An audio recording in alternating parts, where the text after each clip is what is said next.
Thank you, sir. Sir, through you, I would like to ask the Honorable Minister, Shri Nitin Gadkari ji, that, in India, we pay road and infrastructure cess on the purchase of a vehicle. Then when we buy fuel, which is petrol and diesel, we pay infrastructure and road cess. And apart from that, we also pay toll tax. Now, we understand that, by virtue of using models like PPP, BOT, TOT model, there is a cost that the government has to incur, which has to be funded by the taxpayer.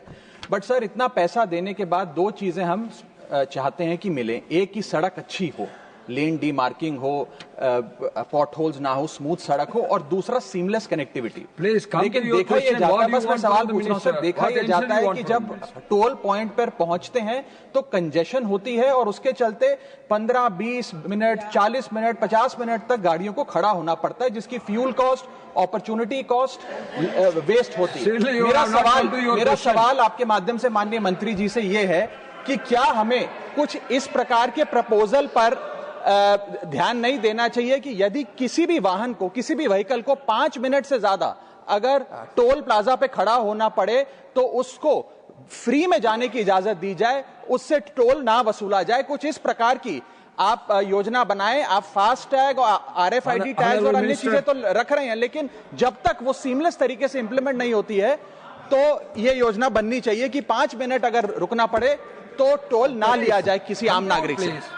अध्यक्ष महोदय, मैं सम्मान्य सदस्यों को आश्वस्त करना चाहता हूं कि 2026 समाप्त होने के पहले 5 मिनट नहीं, 0 टाइम 80 किलोमीटर मैक्सिमम स्पीड से व्हीकल निकल जाएगा.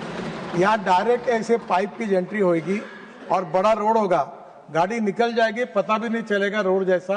कैमरा नंबर प्लेट का फोटो निकाल लेगा, फास्टैग का निकल जाएगा, रिकॉर्ड डायरेक्ट सैटेलाइट से उसमें जमा हो जाएगा, बैंक अकाउंट से पैसे निकल जाएंगे और कहीं कोई तकलीफ नहीं, कोई पैसे मांगना नहीं, कोई लेना नहीं, कोई देना नहीं.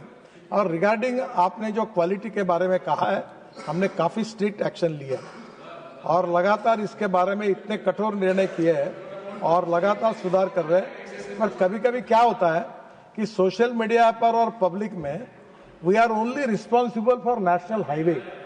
I am not responsible for state highway. I am not responsible for the city roads.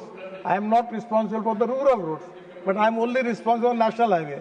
Many times इनके फोटो आकर फिर हमारे नाम पर बोलते कि ये कब होगा. जब हम इंक्वायरी करते तो 70% ऐसी बातें आती है कि जिसका हमारे साथ कोई संबंध नहीं.